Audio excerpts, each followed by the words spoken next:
always with you. Well, Shaddai, well, Leon, Adonai, we praise His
Haleluya.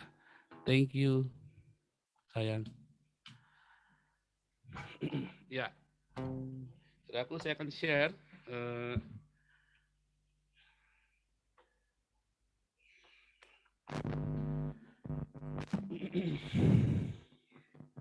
Saya akan share screen dulu.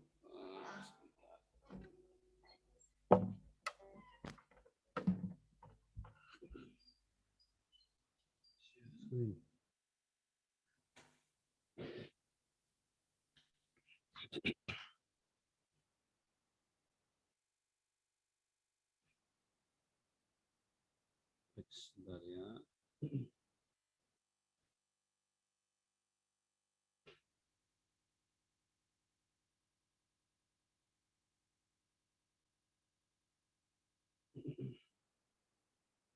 Iya, kita akan lihat. Loh, belum bisa share screen. Ya, saudara, saya sudah siapkan sebagian. Ya, saudaraku, berdirinya bangsa Israel, ya, awal sejarahnya Israel sebenarnya dari Abraham, ya. Namun nanti akan kepanjangan karena waktunya kita mepet. Kita akan jadi 2 sesi ya. Jadi kita sebentar, saya lupa record. Ya, kalau kita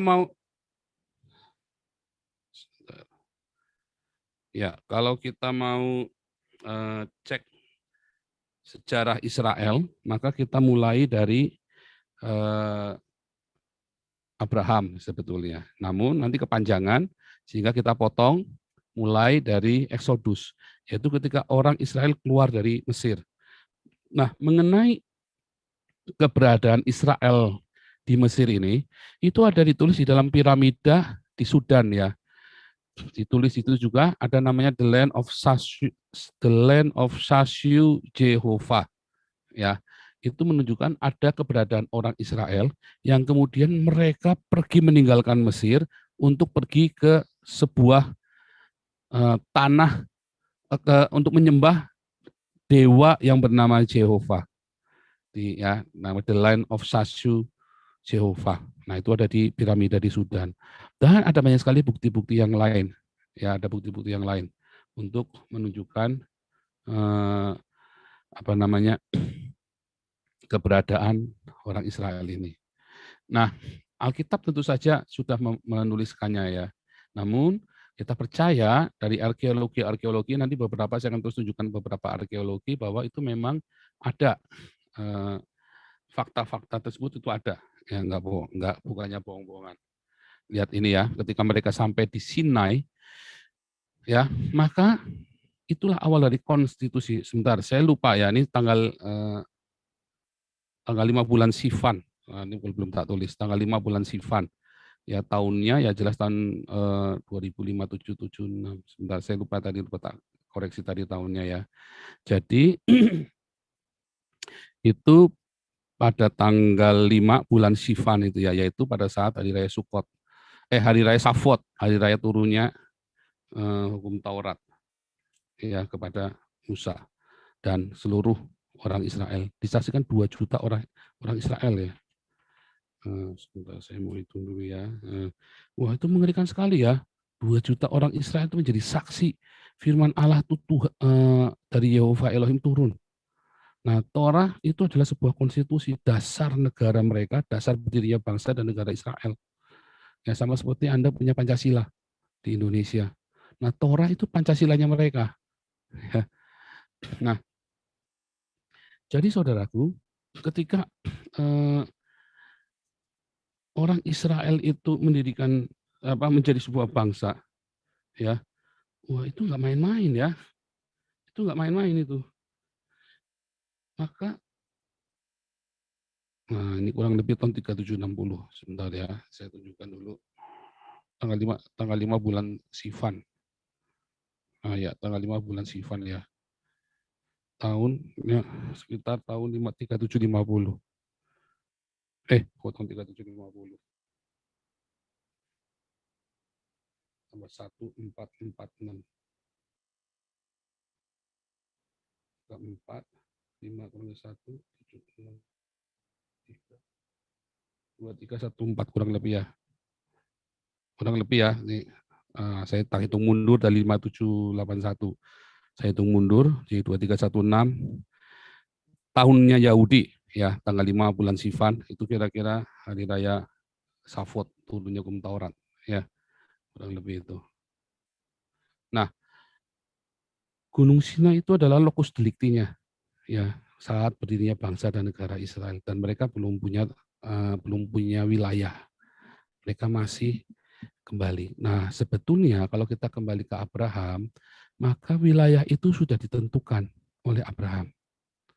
Ya, Abraham yang diberi janji oleh Yehova Elohim. Kalau Anda tidak percaya ada Yehova, anggap aja itulah tanah yang dikuasai ya oleh Abraham. Di zaman itu dia menjadi sangat kaya dan dia menjadi penguasa ya.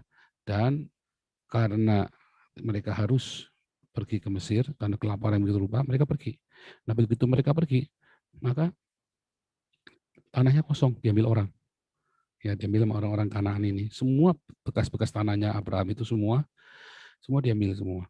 Tidak ada yang tersisa tentunya. Karena 400 tahun bayangin ya. Nah, itu benar-benar zaman itu kan nggak ada hukum internasional. Nah, maka ketika mereka selesai masa perbudakan di Mesir, mereka kembali. Dalam perjalanan itu selama 40 tahun mereka diproses, karakter mereka ditempa, mereka dari bangsa budak diajari menjadi militer. Ya sepanjang padang gurun itu mereka jadi militer. Ya, jadi satu bangsa, mereka adalah bangsa imamat, ya, tetapi juga tentara semuanya, ya. Nah, itu disebutkan seperti itu. Karena mereka sedang lagi prihatin, sehingga mereka mau masuk ke Yeriko. Itu lihat ya penaklukan Yeriko dan Kanaan oleh Yosua, ya. Tembok Yeriko itu runtuh dan mereka masuk. Nah, kalau kita lihat ini bukti-bukti arkeologinya ya. Ini bukti-bukti arkeologinya itu ada ya, sampai sekarang masih ada. Itu sampai dasar-dasar digali ya. Kalau nggak salah itu ada 7 lapis itu ya. Jadi Yerusalem itu ada 7 lapis. Karena setiap kali perang ditimbun, ada 7 perang besar itu ya. Masalah dan itu lapis yang paling dasar. Nah, itu ditemukan sisa-sisa tembok-tembok Yeriko itu. Nah, itu ya, salah satu arkeologinya nih, Dr. Brian Wood. Saya tunjukkan. Ini semua ada arkeologinya. Jadi tadi saya katakan di awal depan, Alkitab bukan saja menjadi kitab yang suci, yang disucikan, tetapi bagi orang-orang sekuler, ya banyak teolog-teolog yang akhirnya menjadi sejarawan. Salah satunya Profesor Daniel Snell, Susan Weiss, ya bukunya itu History of the World ya. Karena mereka melihat begitu baca Alkitab, mau nggak mau mereka harus tahu sejarah. Nah, termasuk saya sendiri, akhirnya saya masuk ke sejarah. Karena ketika saya berapologet, banyak orang nggak tahu sejarah, ngawur. Orang-orang yang nggak tahu sejarah ini, asal ngucap saja, dia nggak tahu sejarahnya. Nah, akhirnya saya belajar sejarahnya. Nah, ini lihat ya. Dan kemudian di masa Yosua, kemudian berganti ke masa hakim-hakim, itu semua tertulis semua dengan rinci ya di dalam Alkitabnya orang Yahudi, yaitu perjanjian lamanya orang Kristen. Nah, Daud ditahbiskan, diurapi menjadi raja, dari Saul menjadi Daud ya. Nah, arkeolog juga menuliskan ya bahwa di situ seorang arkeolog yang bernama Elat Masar mengumumkan bahwa dia telah menemukan di Yerusalem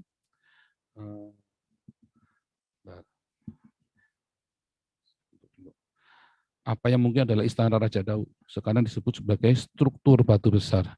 Penemuan Masar itu, si arkeolognya, terdiri dari sebuah bangunan umum yang dia peroleh dari abad ke-10 sebelum Masehi, gulungan tembaga, tembikar dari periode yang sama, dan bulat tanah liat, atau segel bertulis.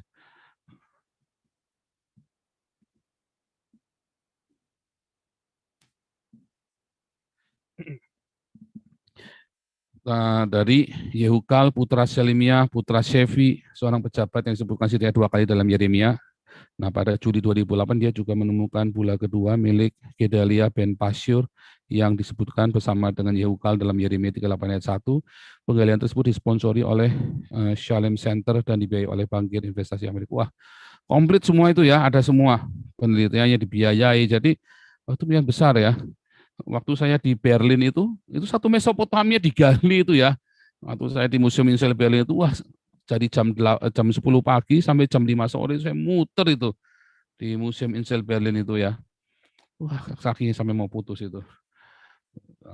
Terus udah pernah bikin videonya Spirit of Babel ya. Anda lihat Apologet in History playlistnya, judulnya Spirit of Babel. Nah, itu saya foto-foto semua arkeologi yang ada di Museum Insel Berlin. Ini semua ada ya, jadi ada arkeologinya. Nah, bandingkan dengan yang di Al-Quran, nggak ada arkeologinya. Bahkan kalau ditanya bekas rumahnya istrinya Muhammad aja nggak ada. Ya, sudah jadi toilet umum di Madinah itu, di Masjid Nabawi itu ya. Udah jadi toilet umum. Dan nggak ada semua. Bekas-bekasnya kalau ditanya di mana semua, nggak ada semua. Beda dengan arkeologi yang ada di Alkitab, ada semua. Karena ini memang bukan bohongan, itu benar-benar ada. Kita lihat Raja Salomo. Ya,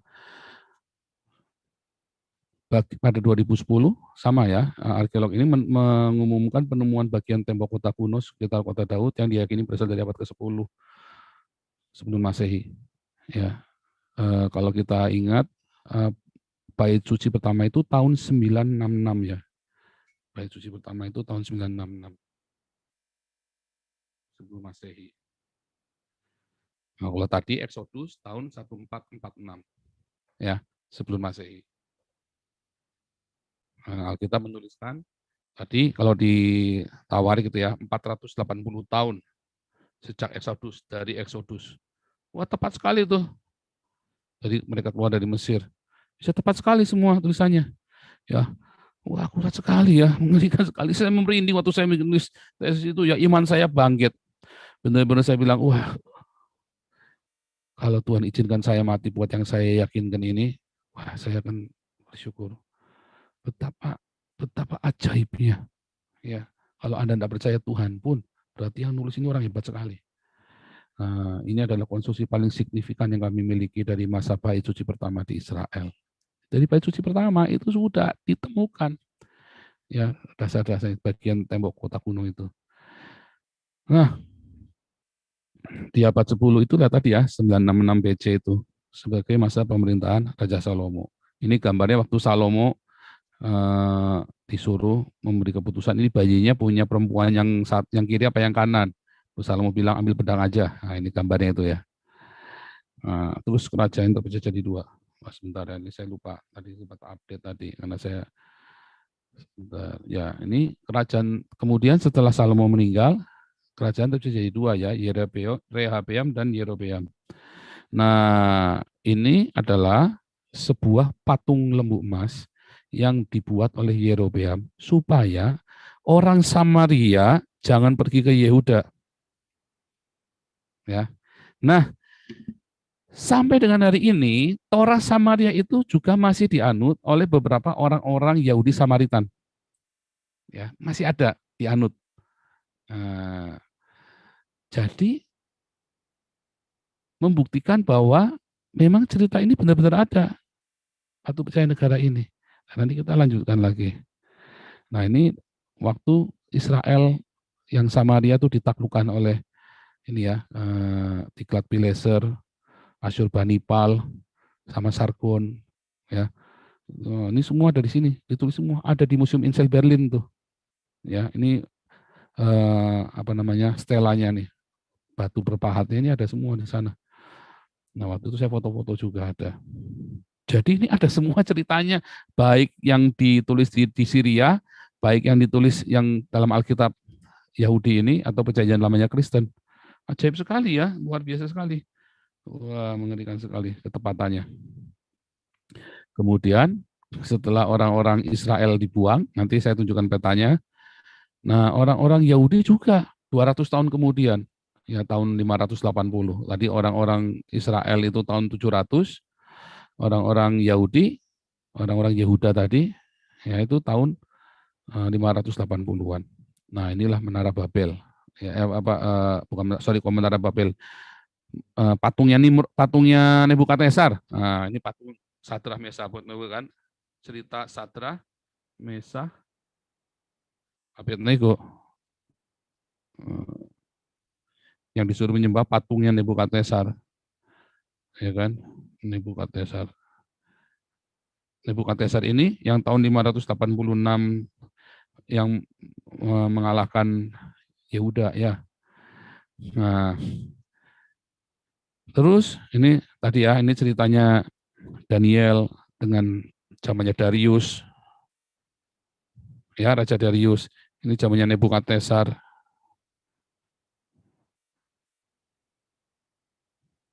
Ini zamannya Esther, Xerxes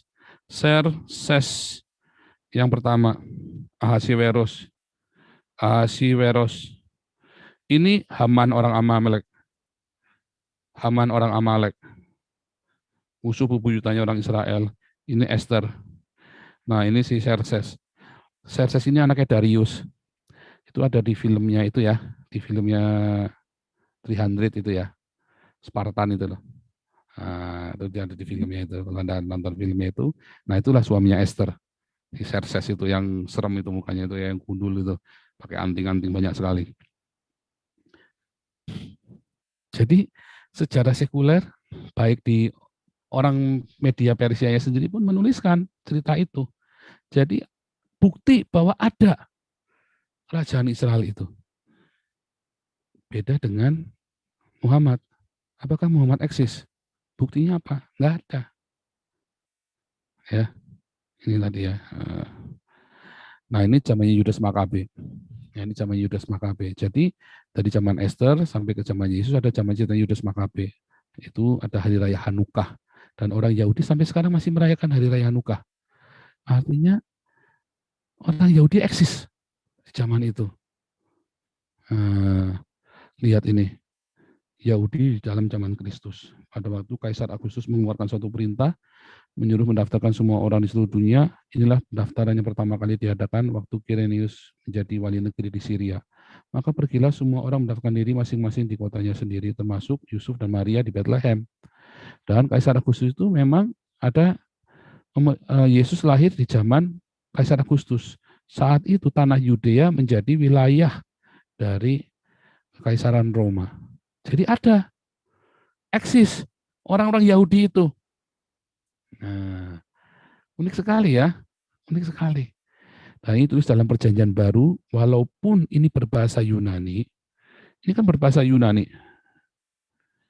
Yesus itu saat itu bisa 3 bahasa ya, bahasa Yunani, bahasa Ibrani, dan bahasa Latin. Rata-rata orang Yahudi saat itu bisa 3 bahasa. Dan Perjanjian Baru atau Tuhan Yesus sendiri mengajar dalam bahasa Yunani, bukan bahasa Aram, bukan. Salah itu film The Passion of Christ itu. Ya, ini bahasa Yunani. Nah, nanti kalau mau hanya di kelas evangelis, itu udah pernah saya jelaskan juga, udah saya bikin video juga ya. Yesus mengajar dalam bahasa Yunani. Namun kita lihat di dalam penangkapan waktu Paulus ditangkap di Kaisar di Alexander di Yerusalem, maka Paulus berkata-kata kepada orang Yahudi dalam bahasa Ibrani. Artinya mereka bisa bahasa Ibrani walaupun mereka kesehariannya berbahasa Yunani. Ya. Dan kalau kita baca di Kisah Rasul 21, ya, para rasul tetap melakukan adat istiadat yang tertulis di dalam Torah walaupun mereka sudah Kristen, yaitu orang-orang Yahudi. Kalau yang non-Yahudi ya enggak. Tapi kalau orang-orang yang Yahudi dia pasti melakukan Torah. Ya, ada satu. Walaupun mereka Kristen, mereka melakukan Torah sebagai identitas. Ya, coba kita buka dulu ya, Kisah Rasul 21.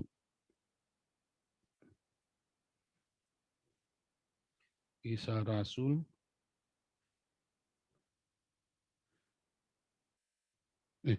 Kisah Rasul 24 ya. Ini tadi ya, Kisah Rasul, Paulus berbicara kepada orang Yahudi dalam bahasa Ibrani. Kan Perjanjian Baru ditulis dalam bahasa Yunani. Ya, dan ia berbicara dalam bahasa Ibrani kepada orang-orang yang nangkap dia itu. Ya, orang-orang Yahudi. Sama seperti kalau orang Cina Medan, lagi meeting di kantor, kita pakai bahasa Indonesia. Begitu lagi ruwet, mereka ngomongnya bahasa Hokian semua. Waduh, galau saya kalau udah begitu tuh. Udah, diam ini Indonesia, saya bilang begitu. Jangan pakai bahasa Dewa, saya bilang begitu kan. Ya susah, mereka dari kecil, dari TK ceprot, dari lahir ceprot, lahirnya pakai bahasa Hokian. Jadi mereka ketemu temannya mereka yang Hokian semua yang ngomongnya Hokian. Ya saya jadi kambing congek dengerin mereka ngomong.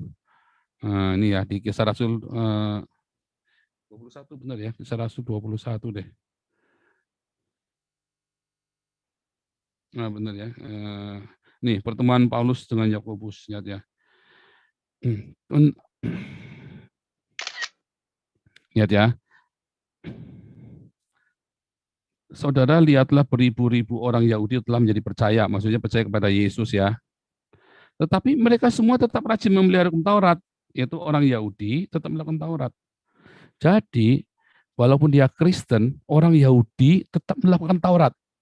Kalau yang non-Yahudi nggak perlu, itu kan sudah tulis kepada orang non-Yahudi. Ya, bahkan Paulus sempat difitnah, katanya, kami mendengar engkau bahwa engkau mengajar semua orang Yahudi yang tinggal di antara bangsa-bangsa lain untuk melepaskan hukum Musa. Enggak, ayo bernasar-nasar sekarang. Paulus disuruh bersumpah. Ya, bernasar namanya ya, disuruh bernasar. Tapi intinya bahwa orang Kristen yang Yahudi tetap melakukan Torah sebagai apa? Identitas. Identitas. Ini penting sekali nanti.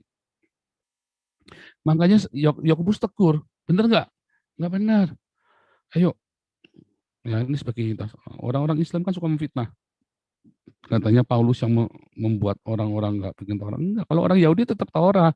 Kalau orang non-Yahudi, ya kita nggak perlu Torah, kita bukan orang Yahudi kok. Torah itu hanya bagi orang Yahudi. Gitu ya. Sekarang kita lihat.